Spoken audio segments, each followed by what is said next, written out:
Hello and welcome to another wonderful Wednesday webinar. We have Nick Hayes tonight, author of the book Trespass, and what he's going to be telling us about the Right to Roam campaign. Obviously, very, very important as environmentalists and community people.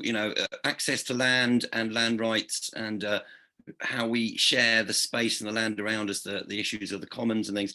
Very, very important, and standing up for our rights to access land and look after land. So. Over to Nick. Thank you very much for coming, Nick. Tell us more. Over. Thanks, Phoenix. Hello, everyone. Hope you're all really well. Thanks for turning up. I haven't had my dinner yet, so I imagine some of you are on an empty belly as well. I don't know how much you guys know about the Right to Roam campaign. I've pretty much been on sabbatical for about 9 months writing this new book of mine, which sort of is the reason for the Robinson Crusoe beard. And I'll be honest, I've barely spoken to anyone for 9 months, so I certainly haven't done a talk or anything. So just bear with us if that's all right. If I get a bit waylaid or if I forget how to say words or any of that kind of thing. What I really want to do, though, is kind of talk to you not as a representative of Right to Roam, because like I said, I've been out of it for a few months, really. But I kind of want to just represent myself, basically a trespasser like you guys, really, unless everyone here owns a significant bit of land. If you're getting out in nature and you're not on a right of way, then you are basically trespassing. And all this kind of started about 5 years ago when, well, before that, actually, when I met Guy Shrubsole and I realized that he was doing a book called Who Owns England? And I was in the process of going out and trespassing all these kind of ducal estates and lords, manor deer parks and all of this kind of thing, for the book that I wrote called the Book of Trespass, which is basically trying to explain the history of not just like how we got excluded from the countryside, but kind of more important to me is like why in Christ's name have we accepted it? And obviously the answer to that is these manor houses at the center of the estates, they have this kind of like visage, this kind of like facade of harmony and sort of as if they've always been there, as if the state of play, the kind of order of things is how it should be, is the natural order of things. But the moment you get into the history of land rights, which whether you know about our campaign or not, with the new kids on the block, like it goes back 1,000 years really, since William the Conqueror invaded England. And as a result, there's, we didn't learn about any of this at school. None of me or my mates grew up knowing who the Chartists were. We didn't grow up knowing about the swing riots in the 1830s, didn't know about the Midland Revolt in the early 1600s, heard about the dissolution of the monasteries, but certainly weren't taught about it in terms of the complete annihilation of our historic culture, all the libraries that were destroyed, just as the manor houses we see today are kind of like old priories and monasteries, or even if they're not, they're old priories and monasteries that were stripped off the slate of their roofs so that Henry VIII could fund his warmongering. We were never told about the kind of history of the people that resisted this. And as such, I feel like the single most important root of social parity, or its opposite, like social inequality, oppression, the idea that one person is superior to another person and therefore has more rights than another person, it all comes back down to this kind of root of land ownership. And in England, we define land ownership in kind of a peculiarly perverse way, in that really from about the 1800s, it kind of started, like I said, with William the Conqueror. He came along and just declared a fifth of English land forest, which is got nothing to do with trees. It's really the Latin for outside of, forests, turned into forest. He designated a fifth of England basically so he could give it to his barons, his kind of mercenaries that he'd persuaded to come over to England, stab a load of people, and he basically said they could have land, they could have the wealth that acreage of land conferred to them as well. But forests meant outside of. Now, what was it outside of? It was outside of the existing common law of England, which was essentially summed up little later on by the Charter of the Forests. It was the rights of commoners to access the resources that were all over, that were basically in their local area. If you lived next to rivers, you were allowed to collect willow or reeds, you know, for your basket making. If you lived next to pasture, you could bring your cows and your pigs. You could hunt.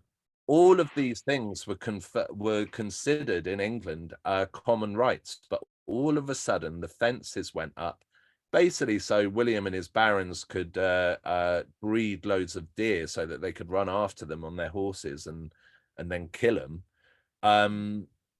That was the origin of our exclusion from land. As it went on through the Tudors, the justification for enclosing more and more land basically got filed under this euphemism, which was called improvement, whereby it suddenly became a morally acceptable thing that you could fence off a load of common land if you could be shown to turn it to profit.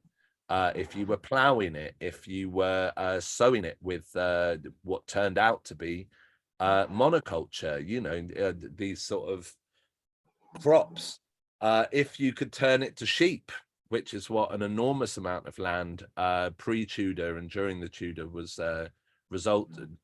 was given over to. Then all of a sudden, by the 1800s, you had this notion of total dominion, that if you were the owner of the land, people would be, by law, actively harming the legal personhood of the owner of the land by walking on it. All of a sudden, all of your rivers were banned from swimming. All of your woodlands, you weren't allowed to enter them anymore. And certainly in the Georgian era, that was defended by man traps, by gamekeepers who, you know, began life as the stewards of the land. And when right to roam have finished, they'll go back to being the stewards of the land. And this notion of a kind of vigilante police force armed with guns that we've become so normalized to in England, that's when it really started to come about.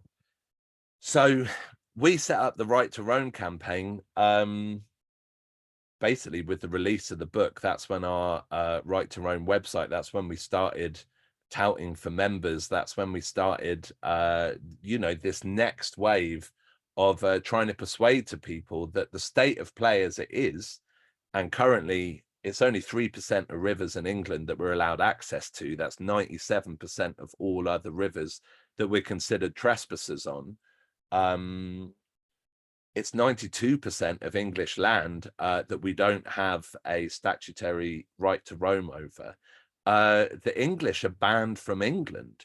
And the only way that our English law acknowledges any kind of right to the land is if you've got enough money to own it.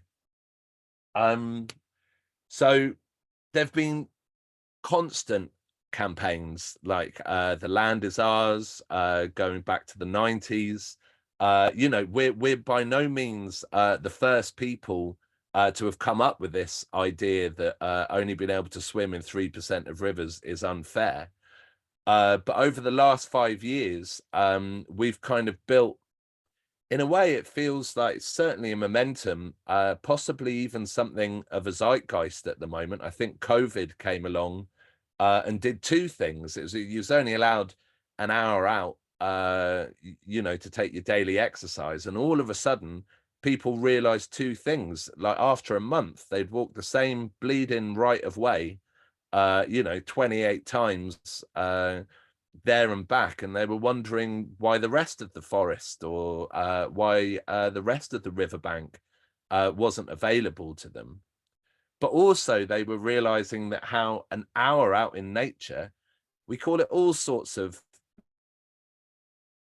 class stuff these days, forest bathing, it's a perfect example of how the right to be in forests, woodland, first of all, like how do you profit off something? First of all, you restrict people's access to it, you set up a gate, and then the second of all, you charge them entrance to go into that gate, whereas before it would have been your natural born right.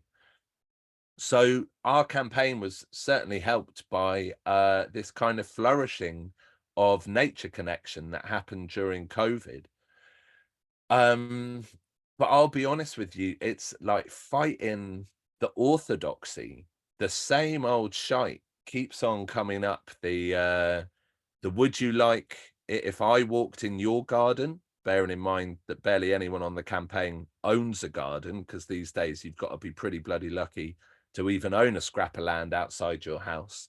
I started the campaign in a tower block, and now I live in a boat. I've never owned a square inch of land in my life.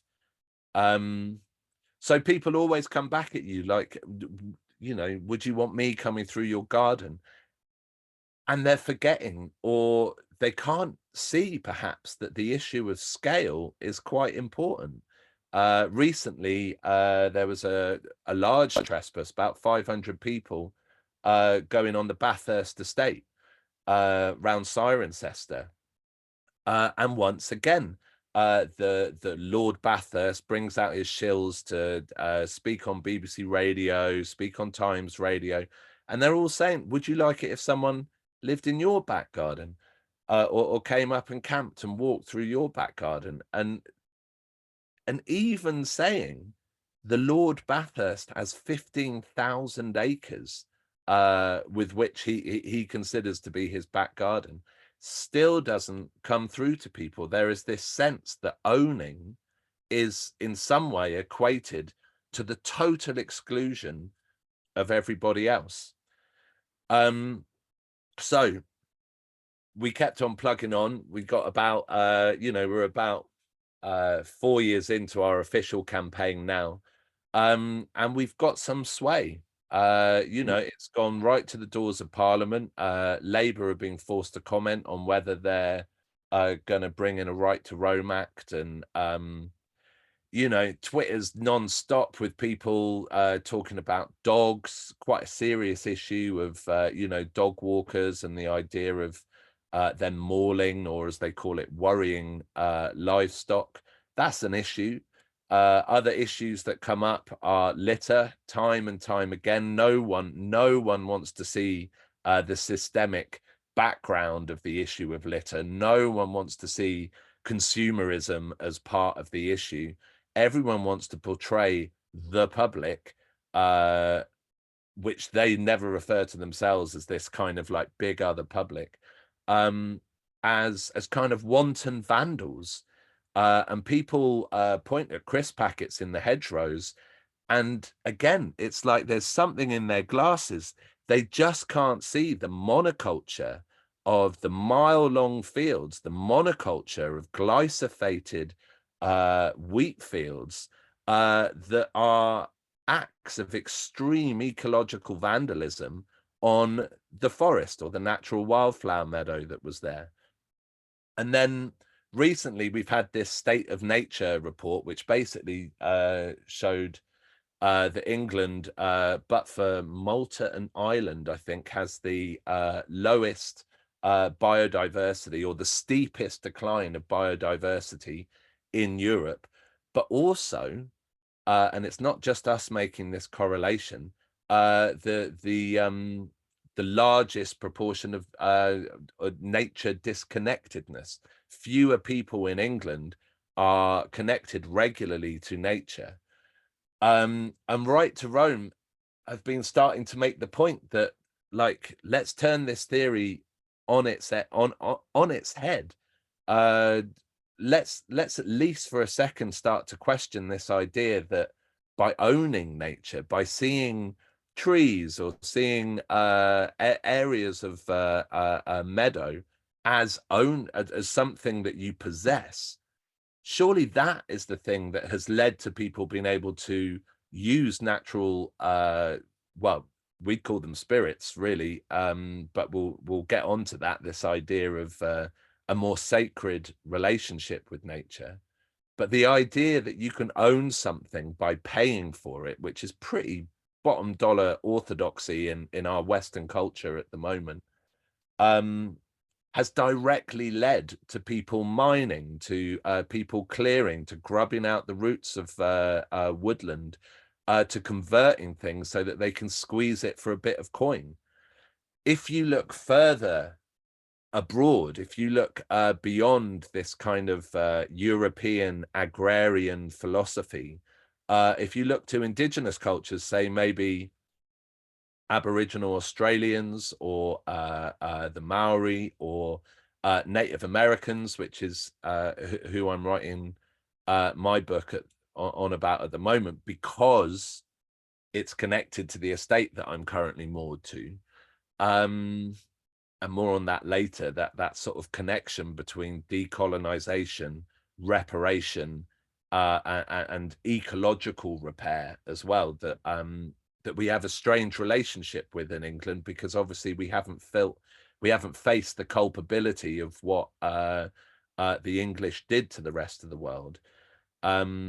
But my book's kind of about, by doing it to the rest of the world, we really cemented it in our own mindsets as well, and this idea that nature can be anything other than a consumer item, that nature can actually represent all that is spiritual,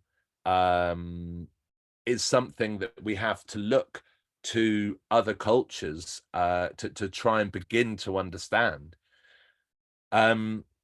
So that's the next book that we've got coming out. We're calling it Wild Service. We spent a while trying to come up with the right name, in a way, like how to reintroduce this idea, which is married, which is like just impossible to divide from this idea of sort of indigenous stewardship, guardianship. Someone on the introductions was talking about kinship natures.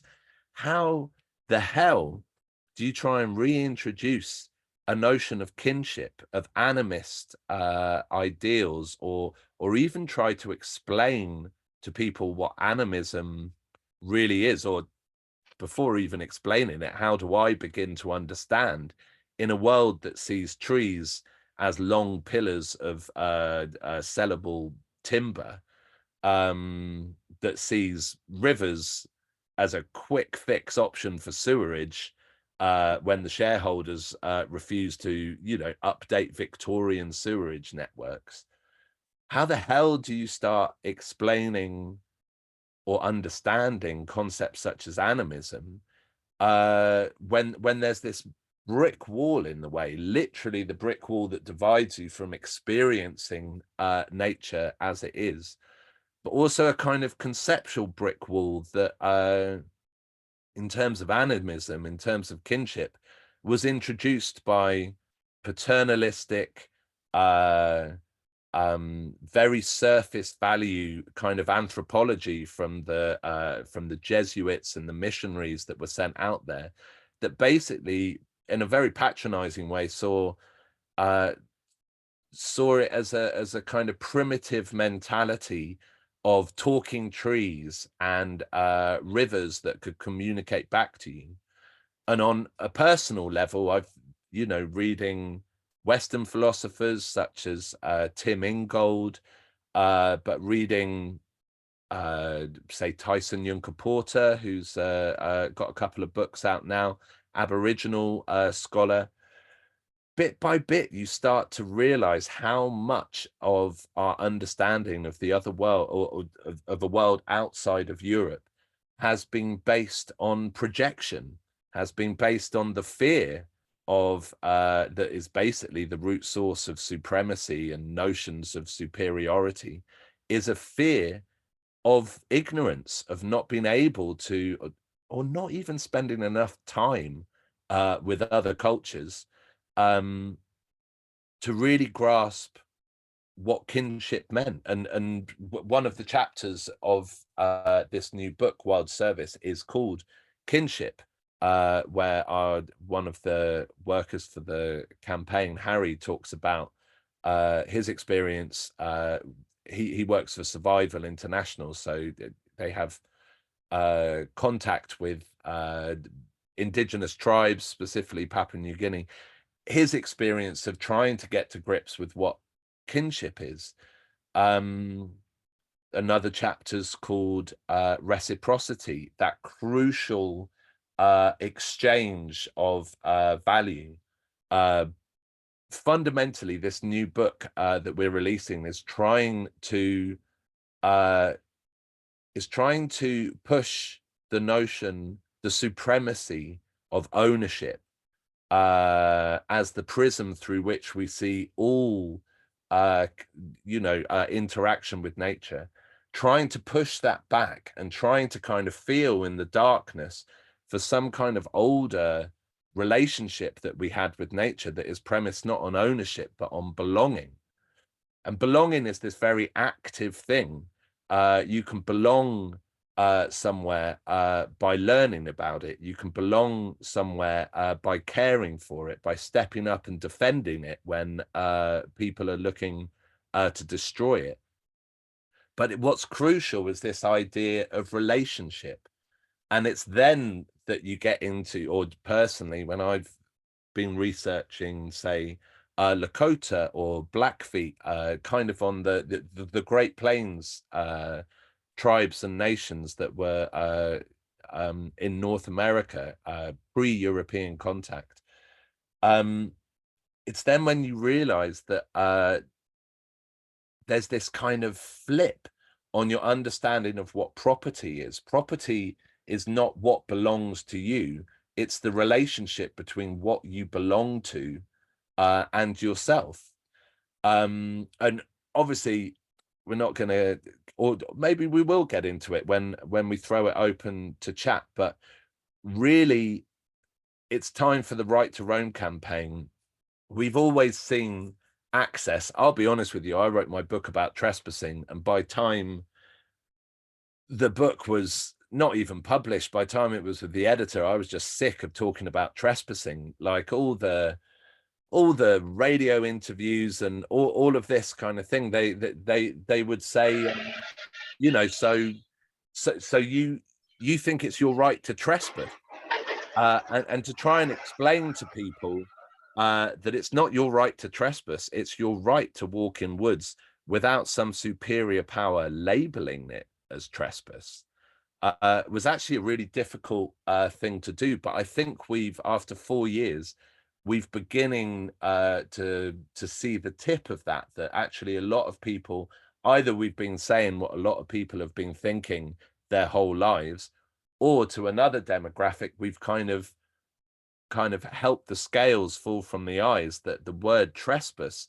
is simply a word that landed power has put upon the autonomy and freedom of people that don't own land.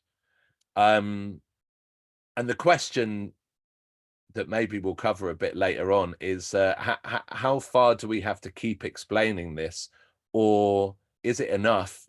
Like, is it important for me to be able to explain to Lord Bathurst that he doesn't have a right over my autonomous relationship with nature, just because his ancestors made millions of pounds, not just through the compensation of slavery, but through the active exploitation of 100,000 people from West Africa via the Royal African Company. And an interesting link that we don't often dwell on in England, but it's the point of my next book to dwell on it, is that with that money, through exploiting the labor, through kidnapping people from their homes, that money that was produced went directly into, let's say, Lord Bathurst's pocket. And what did he do with that money? He enclosed further land in England. He divorced what you might, I mean, and this is what the book is ultimately about, is that very, very thorny issue of the notion of English indigeneity, of a connection to the land that was autonomous, that was cultural, that was based on guardianship and reciprocity. Are we the only nation on earth not to have had those kind of ideas? You know, if you try and push back into Celtic times or beforehand, where is our relationship with the earth that wasn't based upon monarchy, aristocracy, ghost acres of colonialism?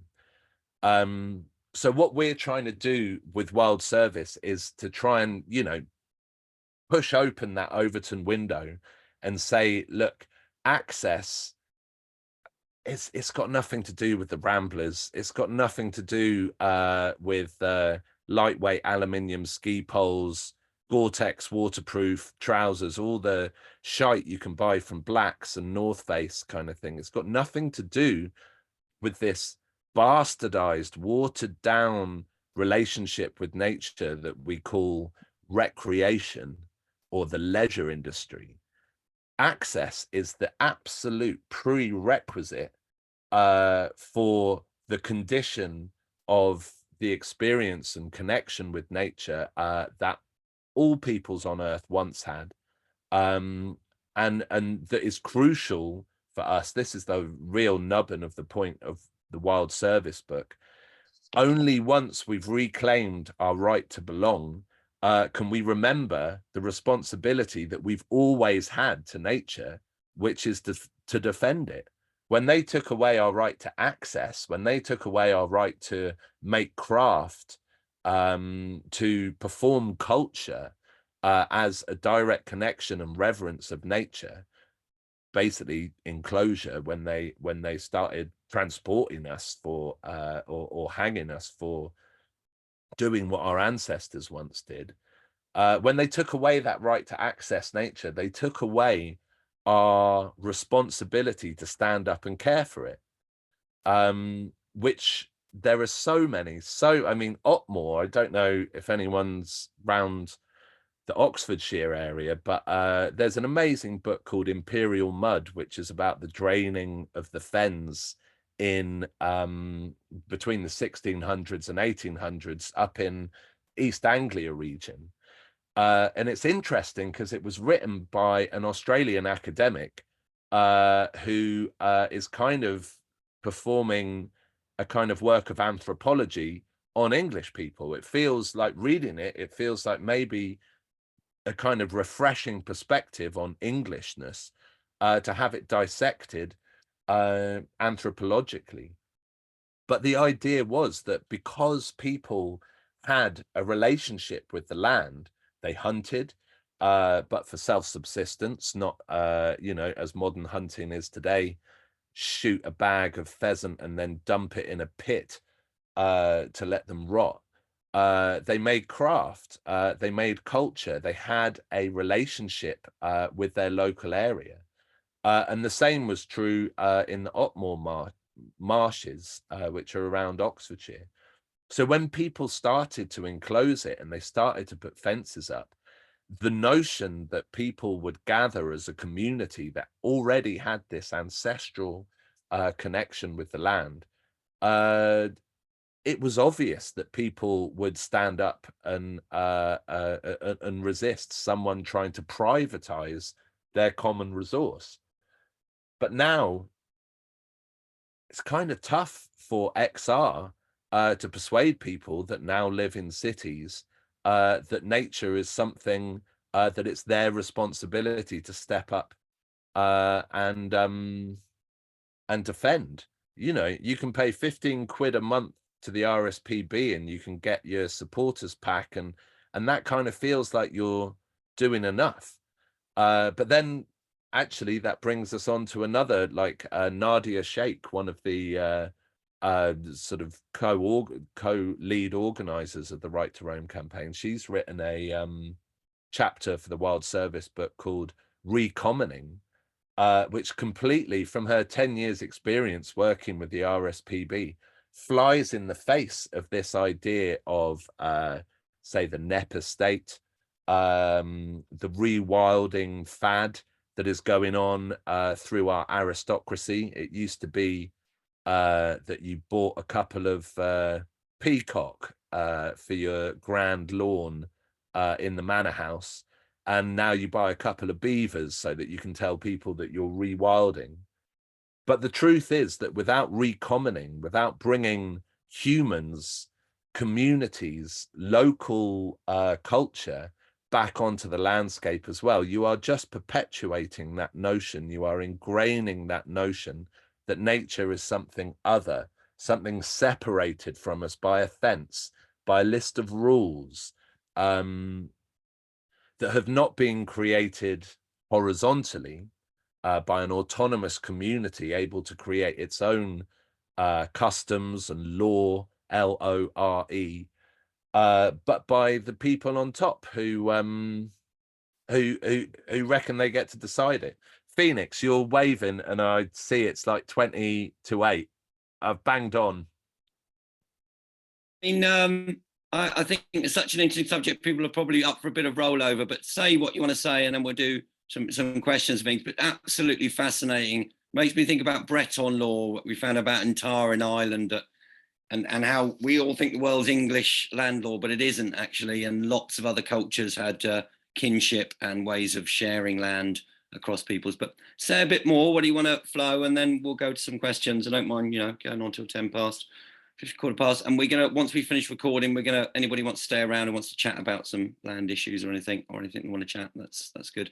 So yeah, Nick, back to you. Carry on for a bit, and then I'll just finish up. I've got a lot of respect for what your network does, and ultimately I came here really to kind of say, like, please don't be fooled that the Right to Roam campaign is obsessed with access. We have specifically designed our campaign. We are the picnic protesters. We're about as middle class and non-threatening as you possibly can be, and we've done that deliberately because back in the day, the Book of Trespass, just one of a load of mass, like enormous, sometimes tens of thousands of people going up on the moors to say fuck you to the aristocracy,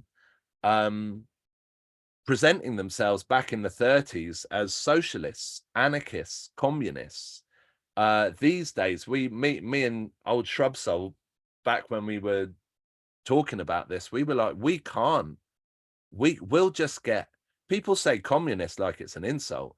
People say anarchist like it means chaos rather than horizontal organizing and looking after your local community and creating, mutual aid. We haven't got the fucking manpower to start explaining to people what anarchism is. So we very deliberately decided that this was not going to be about class. Through Nadia, we're sort of cautiously introducing this idea that it is about race as well. But what I'm here to really, communicate to your network is that we see the Right to Roam as something that we can achieve, and we are going to achieve something. But we see that as the sharpest end of the spear that then brings into question community ownership. And even beyond the law, you're absolutely right. The law can't get a grip on the rights of nature, on the notion of ecocide.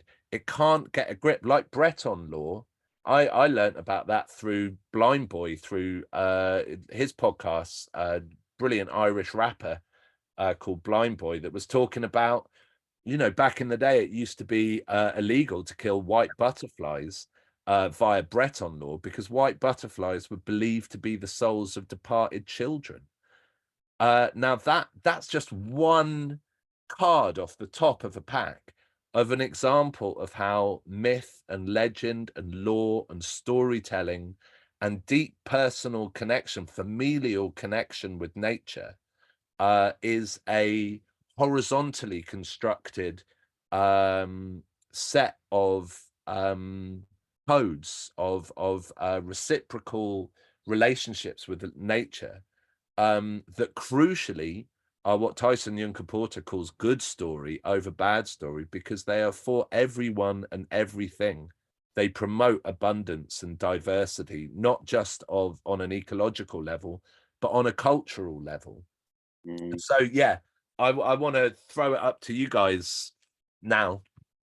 Lovely, Nick. Just to if anyone wants to ask a question or make a comment or feedback, there's a reactions tab down the bottom. You can raise or lower a hand. See who comes up. 1, 2, 3. Just to say, for mine, I've been, land rights are very close to my heart. Having been involved with the Land Is Ours back in the early 90s, and Wandsworth Eco Village, and things like Kew Bridge Eco Village, things like Runnymede Eco Village, where we brought up a lot of the issues about the Charter of the Forest that you mentioned, and the Magna Carta and things. As environmentalists and community people, access to land and land rights absolutely key. And all of these things are interconnected. Why we are living in a very unhealthy situation is because of the unequal land distribution going on in this country. One of the original meanings of Jubilee was every 50 years in the Bible, apparently, they used to redistribute land and wealth to stop the massive inequality between those people who had a lot of wealth and land and those who didn't. Otherwise, if they didn't do that, then uprisings and things happened. Last little one there, we found out in Ireland about Breton law when we went to the Tara protest. And Breton law talked about kinship, like you're saying there, and also, clan ownership and guardianship of land. And the English land law system, which was spread out from this country all over the world to parcel up bits of land, and has led to a lot of the present excesses we see, was a lot different to Breton law, which said you had, clan ownership, and the clan had to be consulted before you chop the whole forest down. Whereas English land law said one man owned that forest and he could say he wanted to chop it down. We need to totally rethink our relationship to land and get some more land rights campaigns going. Coming over to John B and then Debs for numbers 2 and 3. Bit of a Phoenix potted history there. John. Yes, hello, Nick. Thanks for that. Yeah, I read your book, really enjoyed it, and it led to me sort of this thinking about that, and degrowth and stuff. Led me to this thinking about common ownership and this idea that I've had for a charity, and I've spoken to Lawyers for Nature about it and stuff, but I think it kind of ties in with what you're saying. And that, I've got this idea for a charity that I'm kind of in the process of setting up, and it is essentially to purchase land and then put a common land status on it, and then a regenerative framework, and trying to give it back to people. So this regenerative framework would be to say kind of some don'ts, and part of it is that this land is as much commonly owned by nature is by people. So that would be a lot to do with it. But then to let people decide what to do with it, and so you can tell them a few things that you can't do, but really then after that is what you can do. And it feels to me like this could be a way of taking land out of private ownership and giving it back to communities and stuff. And I was just wondering what you think, and whether, I don't know, even whether we could discuss ideas and stuff, or anybody else in this group, to be honest. No, it's a great question. The estate I'm on at the moment, the one I'm writing my next book about, why it's of interest, really, not just, it was financed by the guy that bought the estate back in the late 1800s, was a merchant banker that made a fuck ton of money out of building railway lines, not just across North America, but across India, Australia. was the business of extraction. It was railway lines and mining is how he made his money. But interestingly, the people that estate is now going to that are now going to inherit, a brother and a sister. One of them was with Phoenix at Runnymede, and the other one was an anti-mining activist. Before she found out, she got a lot of success actually bringing down Vedanta and kind of exposing a lot of their kind of human rights and ecocidal acts. So their response to this, in a way, sort of as it can be seen as a kind of reparation, I think, but crucially not to the Blackfeet and the tribes, is there, I think, about to become the first English landed estate to give their land back to the community. And there's all sorts of tricky stuff to do with this, because like I said, like English land law cannot conceive that the last time someone did this was in the 1850s, and his descendants, after he died, after he'd given it away to people, they protested to the courts, and they said he must have been mad to do this. So he didn't have full mental capacity when writing the will, and the courts agreed, and the decision was reversed, and he couldn't give it to common ownership. But I think the handover of assets, the exchange, or the relinquishing of assets, and land is perceived as an asset in that respect, is absolutely the first step towards working out what a community is then going, because there's all sorts of other stuff that will happen, like the community will decide what happens to this bit of land, but through doing that, they're also going to know each other better. All of a sudden, you start building a culture and a community that is almost just as crucial as the environmental benefit to it, because these indigenous cultures I've mentioned don't see culture and nature as separate things. Bell Hooks writes brilliantly in a book called Belonging about how the Appalachian Mountains were the culture. There was no culture that wasn't associated with these mountains, but then the Peabody estate came and just leveled the mountains for coal. So what happens to culture? Should we come over to Debs and then Moth? I think I don't know if I'm going down the wrong track, but diverting a little bit. But like, there's like a law that say if you wanted a piece of land to grow, and 6 people who also want a bit of land to grow, then you write a letter to the local authority, then they have got a right, they have to find you a plot of land like to do that. So I was wondering if it was like a mass scale thing where people did it, if that was a way we could like reclaim bits of land and stuff. I know it's not the same as having the right to roam and being able to go and walk off and do what you want, like, but it is all linked, isn't it? Like, where like councils sell off land, councils have bits of land that are meant to belong to the public, such as our parks, and then sell them off to like business and stuff like that, don't they? 100%. It's more important than a right to roam. I'd swap a community right to buy for a right to roam any day of the week. It's more important. But like I said, we're looking at right to roam because I think it's our way into persuading an orthodox-minded society that is England that there is another way of looking at this. I don't quite understand what you mean about the council is obliged to find you. Yeah, it's like written in law, so it's like a bit of law where, like, say if you want to grow vegetables and you live in a block of flats or on your boat, so you've no way of doing that, then like you can get 6 of your friends, your neighbours, who also want to do the same thing, and they don't have access to a bit of land to grow. Then that council is legally obliged to give you that, find a bit of land for you to be able to grow. Wow, I didn't. So like allotments. Yeah, yeah. I didn't But know. I'm wondering if that could be done on like a bigger scale. But that's like, yeah. I know that Hull's got a right to grow via the council. They've just got something new. I'll post it in a sec. But the Hull council has said people have a community right to grow. But we should find out more about that. Any other way we can find out more. Should we come over to Moth and then Zoe?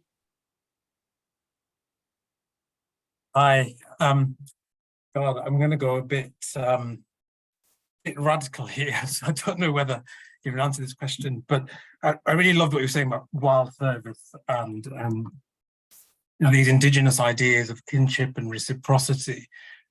And the big problem I kind of find, like when I was talking about that legal case, you know, trying to find a language where, you know, in a culture where that intactness of a spiritual or understanding a spiritual connection as part of the public world rather than just like the private world.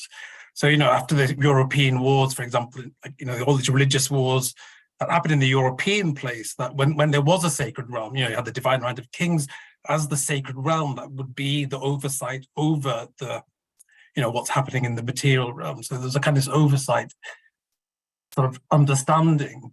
But then, you know, the baby's thrown out the bathwater. We don't any longer have that. We have parliamentary sovereignty. Everything sovereignty is in the people. Sovereignty is just in that realm. So when we try to translate these concepts, you just can't get it through because we don't have that in the public world. We only have a secular kind of understanding. We don't really understand it. So when we try to translate it, it just comes over as like, you know, it doesn't translate. It only still remains as a kind of understand, you know, something that you might do on your own private bit of land or something, but to have it as the public realm. So how, the reason I'm saying this is that I was part of a faith bridge in part of XR, and I have this sense of trying to bring something back similar to that, but really recalling something about this, what is sacred across many different, and connecting it to this indigenous sense that was also lost in England. But I don't know what yeah, that's where I'm at really. Like this question around, like, you know, can this translation happen without really understanding this, rather than dismissing that this, you know, this connection? No, I don't think it can. I'd like, obviously one of the most dangerous parts of right to roam is going to be once we've won, and you get a load of people going onto the land and burning woods down, or, you know, this is, people have been divorced from the land for so long. People don't have, there's a bit of woodland up here on the Hardwick estate that during COVID, no one really spoke about it, but it was a drought during the first lockdown of COVID. So all of the ash trees that they'd planted, the little saplings, were due to die. There's about 100 people on this estate. Everyone was asked. They put up loads of Bowsers, you know, sort of meter cubed tons of water on trailers, and people were asked to go and water the woods. There's no one on that estate, having nurtured those trees, gone out and bothered to do the work. There's no one on that estate that is going to go and fuck about with the saplings. They have a personal investment in them. Put that on through a few generations. That's my grandfather, my grandmother that planted those trees. The fuck are you doing carving your initials into it? Or, you know, you're going to risk that without that kind of culture, and like you say, language as well, when it comes to legality, then there is a real problem with claiming the rights without having this kind of heritage of responsibility. But then the same is true in reverse. If we're claiming the responsibility without the rights, then you're literally going to get arrested for criminal trespass if you go onto some lord's land and start pulling out all of the, you know, all of the tarp and the baling twine that's in the river, etc. So this is a real tricky issue, and I think, I've always wanted to do a faith-based trespass, just because the phrase God's own country is hilarious, because you go to Yorkshire and say, this is God's own country. You go to Dorset and they're like, this is God's own country. And the truth is, it's all beautiful, but people are proud of their local area because they know it more than they, you know, down in Dorset, they've only been to Yorkshire a couple of times for their holidays, if at all. So this notion of bringing in spirituality, it's really tricky for English people, because we don't even have, we were directly responsible, England, Great Britain, was directly responsible for the near annihilation of 45,000 years of culture with the land in Australia. But we failed. The stories are still there, the myths, the dream time, the codes of responsibility, that sacredness of animal totems, topographic totems, like landscape-based religion. So truth is, I don't really have an answer, but I know that dialogue with as many people is going to be the first step. What's crucial is that Right to Roam are not going to tell anyone what the answer is, but we do have a plan kind of brewing about great big discussions. There used to be under Breton law, bile trees, the Magna Carta just opposite where Runnymede was signed under a massive yew tree. Trees used to be these great congregational places where community decisions were made. I've half a plan in my head that we need to start doing that on Lord Benyon's land without his permission, or Lord whoever. You know, I think we need to sit under trees and discuss these things through the prism of reparation. Well, so much to say. We're going to roll on for a bit because this is one of our favourite subjects. Coming over to Zoe, who's just put an amazing thing in the chat. Zoe, long-term campaigner like myself. Over. Hi, thank you. Yeah, I'm loving this. This is great. And this poem just keeps popping into my head while you're talking, so I just put it in there.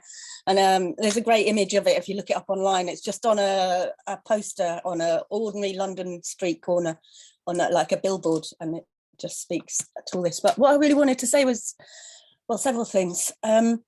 Yeah, we used to have like the countryside code, you know, just as a really simple, like how to be in the country. But even that sort of, people don't talk about it, they don't know about it.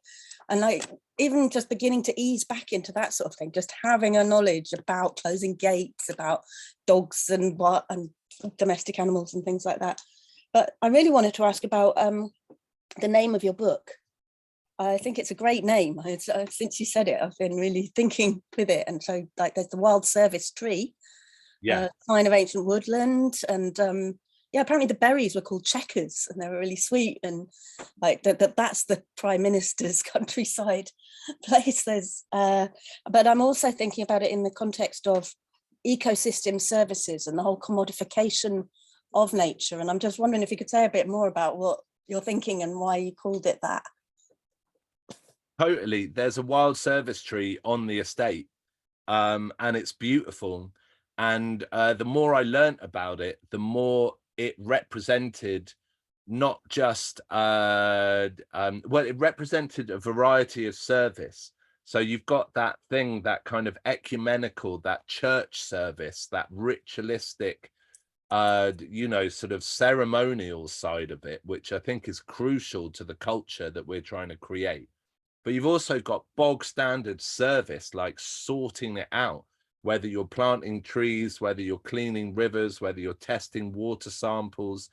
Dedicate yourself to the service of nature. But also, like you say, yeah, checkers was completely why the Prime Minister's whatever his holiday resort is mentioned after it, because the fruit of a wild service tree was used for brewing. So loads of pubs have like checkered, you know, pub signs kind of thing in reference to the checkers, because they used to brew it. They used to be sweets. These trees used to be almost like a pillar of a culture that to me was symbolic of a deeper relationship with nature, where it was actually You brewed beer. Beer's very important for social, well, has been historically very important for social aspects. So the idea of a wild service tree pulls in that notion that community is not just, and Nicola Chester, who wrote a brilliant book on Gallows Down, is writing the chapter about community. And number one, community does not just mean humans, it means non-human, more than human, whatever you want to call them, but it means their flora and the fauna. How do you act for your community when it's not just people, but also crucially people? We need to, like I was saying to Moth, like we need to recognize the fact that people need a relationship with their local area. Otherwise, it's just going to be tarmacked over or plowed into monoculture. People will really start to feel it only if you come, and this is my problem with the NEP estate kind of thing, this whole idea of rewilding. It's paternalistic. You need to recommon the world. You need people to have rights, to have the say, not just the say over how that land is managed, but to be autonomous on that land. Culture, festivals. I don't need to tell you guys about festivals. The commodification of festivals can kiss my ass. It's disgusting. And it's lost its whole thing, you know, that Burning Man thing where you bring what you got.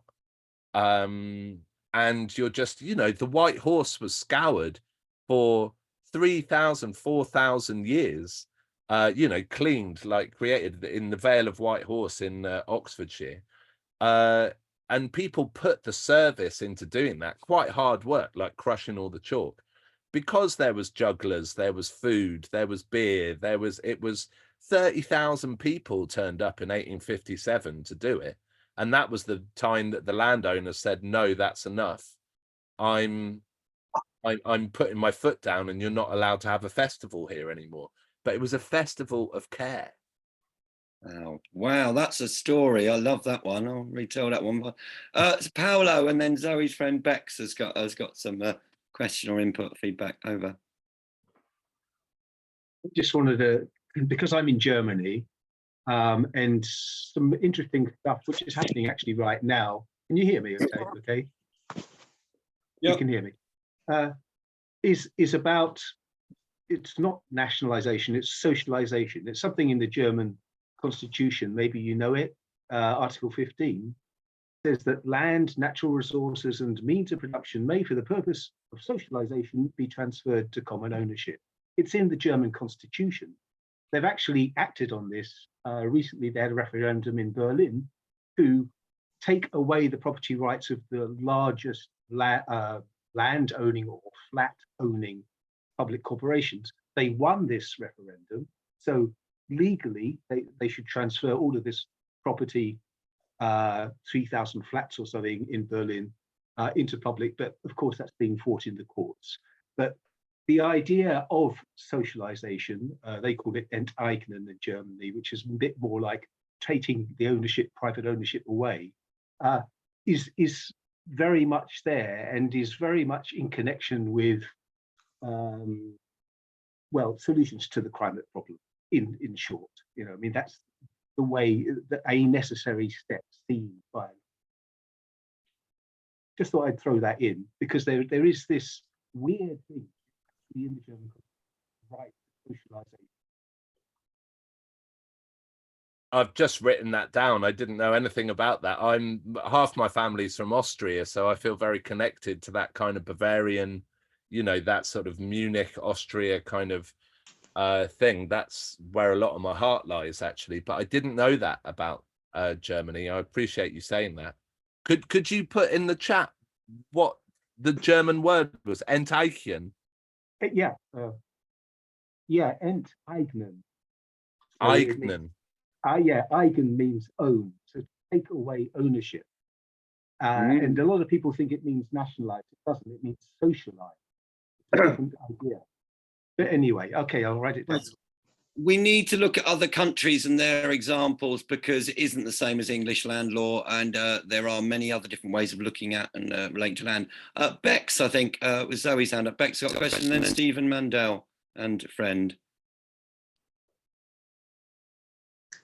Hey, I'm new to myself. That's the first thing.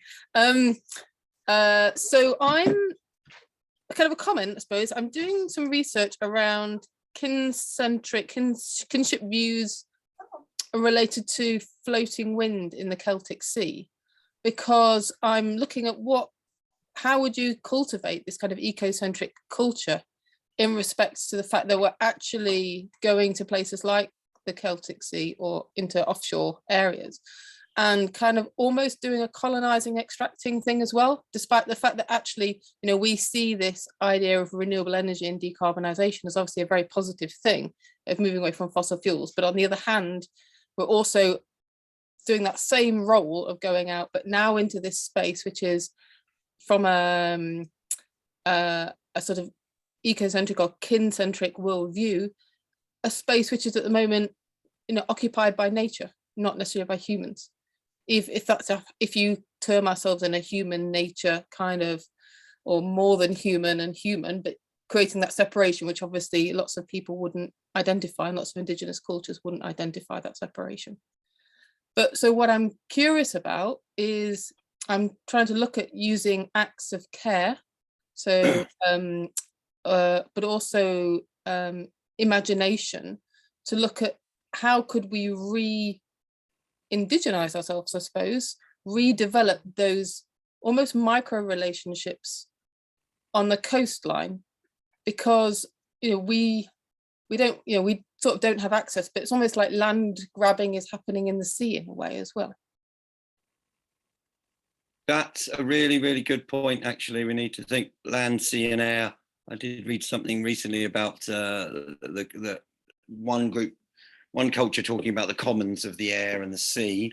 Nick, the question that I know Nick mentioned acts of care in when you were talking, Nick. I'm just wondering if there are any other ways, mechanisms you think, mechanistic, but to recultivate that relationship.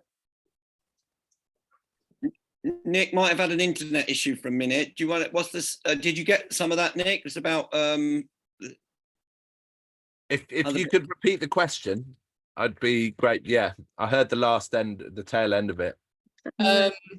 Yeah, so effectively I'm looking at kincentric worldviews from the perspective of indigeneity, and what I'm interested in looking at is how we might introduce that into the way that we're developing floating offshore wind, so offshore wind farms in areas of ocean, in this case the Celtic Sea. And I'm interested in ways of being able to reconnect people with their relationship with coastline and with ocean, to evolve a different culture in relation to this decarbonising agenda that we have. Yeah, it's a little, or I feel listening to that a bit like I did when Moth was speaking. It's kind of like, how do you see the culture? How do you start planting all of those seeds? And it's going to take 200 years for a sapling to turn to a forest. And why should it take any less than that to build a culture? So it's a really tricky question. I guess this book I'm writing separately, not the Wild Service one, but the other one, is, I guess one of the conclusions I'm making is that because our indigenous culture of the land was essentially, all record of it was destroyed with the dissolution of the monasteries, all pragmatism of it was destroyed through enclosure, and the sort of people pushed out into the cities and it just becoming something that died with your grandmother. What we really need to do is to ask people from thriving indigenous cultures to show us the way.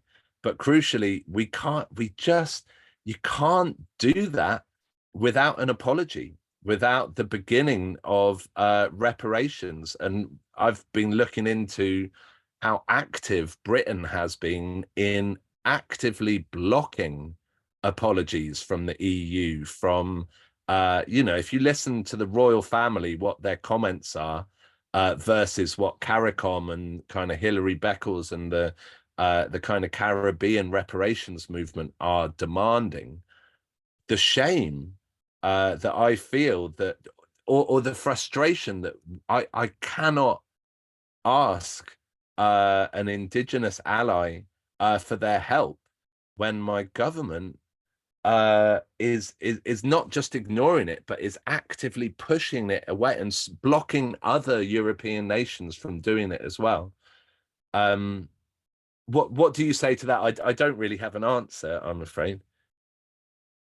Okay, it's an ongoing debate and discussion for all of us, really. You know, how do we restore the commons, and the culture we're within about land needs to change. Stephen, I think's got something there, a question or feedback. And anyone who hasn't spoken after this, anyone wants to comment or feedback? Stephen? Hello, it's Marion Winslow here. I guess most people already know this, but of what's been mentioned, that of course the law is very different in Scotland, and the right to buy, there's any community that wishes to buy land for sale that for the public good has a priority, and the law says that the country's obliged to, the government's obliged to look at that offer first and to prioritise it, even if the offer is not worth as much as some private offer. So I haven't actually seen a big push from anywhere to introduce that law in England, and I just wonder if anyone else knows any more about it. Very good. I have heard a little bit, I don't know if Nick has, but a friend in Scotland said that the Scottish government allocate, I mean, I don't know if everyone knows, but the land distribution has been pretty terrible in Scotland. Lots of big landowners were given massive areas of Scotland, and some of them absentee landlords who haven't used it for time. And I think the Scottish government brought something in where they allocate a few £1 million to buy common land back and get it back to the people. But Nick, do you know more about that? Well, only two things really. Like, what was so radical is that the community right to buy was brought in at exactly the same time as the Right to Roam Act, which was in 2003. They did the two, which was incredible. And also that just as I was saying before, the Alistair McIntosh is probably the most famous. He wrote a book called Soil and Soul. He's probably the most famous person to have, you know, from the original group that that basically bought the Isle of Egg off the Laird, the absentee, like Phoenix says, Laird that had owned it for time immemorial, really, like for as long as they could remember. They set up a campaign, but crucially, they got in a Native American leader to help them with their campaign, because not only do these indigenous communities have experience with kinship and reciprocity and a non-Anglo ideas of property and relationship, but they also have incredible experience at resisting the monoculturalization of their territories, kind of thing. And they've been incredibly successful on you know, a large number of examples, kind of thing. We shouldn't really forget that colonization failed to do what it desired to do, which was called extirpation, this weird Victorian world for completely rooting out the cultures. It failed to do it. And to this day, water pipelines are resisted. You know, like land is protected. And so, again, these indigenous communities do actually hold an incredible amount of experience, which we could really do with, really. It's a very, very good point there, really. Just when I went to one of the climate summits, it was Copenhagen, I was filming people for Solutions Zone TV. What do you think the solutions are? I asked a lot of different people, and there was a Native American guy there from with a whole indigenous display, and he said, well, I think one of the best solutions is just, let indigenous people be the guardians of the land that they've been with for time, because they know how to look after the land. And it's obvious, what's happened with these colonial cultures coming over and extracting and destroying and polluting the land. We don't, 1,000 years ago, we did have more of a culture of being part of the land and kinship. And, there was a much older religion here that, worshipped a goddess and a god and a green man of the land and things. And, there was a lot more connection to nature. And Nick mentioned something about land-based kind of spirituality or things, the Aborigines have got a massive, history of that going way, way back. And even in this country as well, we have all the stone circles and like the Uffington White Horse and other things. My family are very Celtic. I've got Scottish and Irish in us. I feel very, very connected with these lands, and particularly the ancient sites and things. And when we tune back in with those ancient sites and ancient land, we realize we are part of the land. We're not separate from it. And we need to, what can we do really to rechange our whole attitude and culture towards land, more like the Breton law, which was, clan ownership, clan looking after. You had to consult, the elders and all the different people before you did something to a bit of land, rather than, I think what I got explained when we went to Ireland was Norman land law came in. They said one man, whereas before there'd be a clan looking after 1,000 acres of forest, and they had to be consulted about what would be done. The Normans invaded, brought in English land law, and one man could own those 10,000 acres of forest and chop it down. We have to fundamentally change the system and change our attitude to land and things. So we rolled on for a bit, but it's a fascinating conversation. I know a lot of people are interested. Is there anything that we can do next? Would be one question to Nick, and anyone else who wants a final bits. But what can people do to change this? Can we join the Right to Roam campaign? Is there any upcoming actions or events or things that people can keep in touch with? Share your email, anything like that. How can we keep this conversation going? How can we build more of a Right to Roam movement? And I know there's a lot been going on recently in Dartmoor, and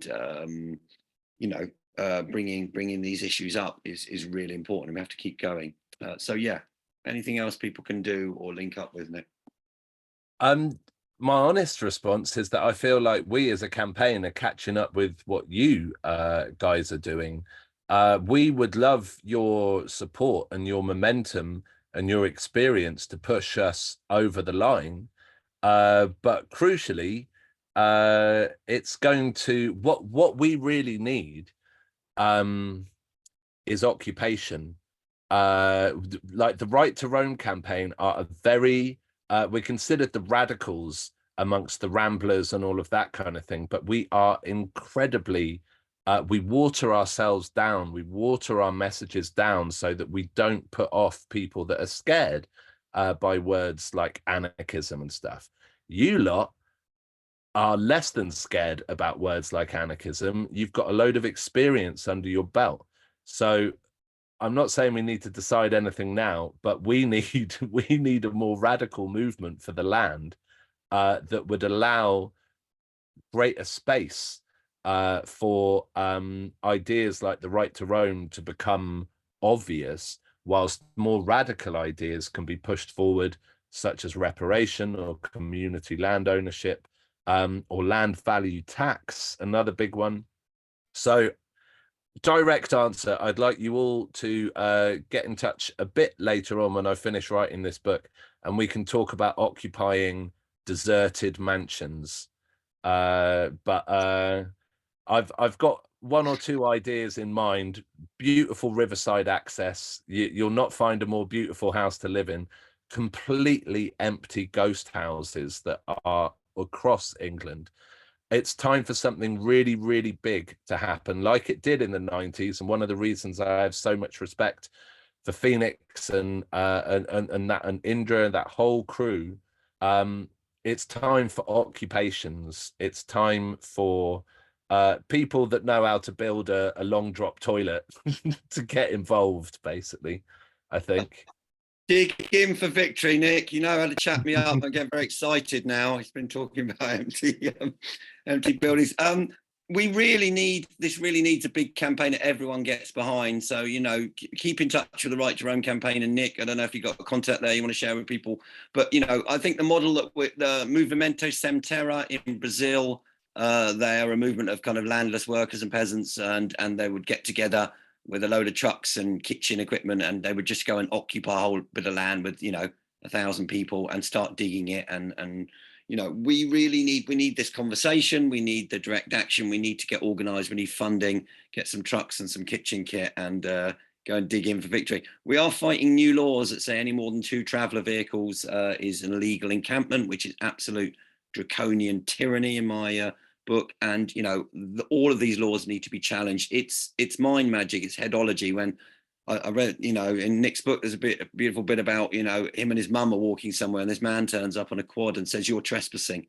And whereas they were actually walking to this nice, beautiful river they were about to enjoy, a man and his, you know, his mum, suddenly this man says trespass, and suddenly this whole 1,000 years of I'm not allowed to walk to that river because this man said so.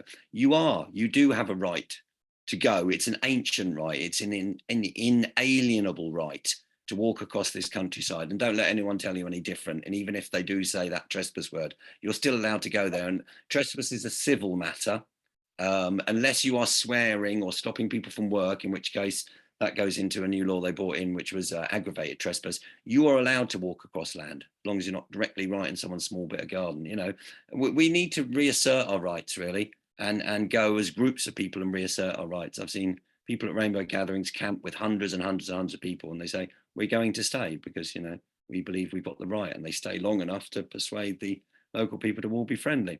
Anyway, that's another story. Let's keep going. Let's keep networking, keep reclaiming where you can. Nick, what's the best way for people to get in touch if they're interested in future manoeuvres?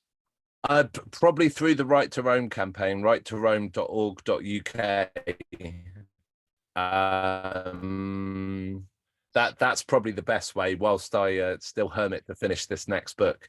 But yeah, thank you all so much for your time and for being here, and hopefully maybe we can reconvene and actually talk something pragmatic, because this is not, you know, I'm done with the hot air. Like I agree, like we need to be doing stuff, and we all have the experience between us. And so now Right to Roam have set the momentum, the wheels turning now. So now's a really good time to lend a bit of your experience and a bit of your, you know, boots on the ground kind of thing. So yeah, thanks everyone for your time. I really appreciate you being here.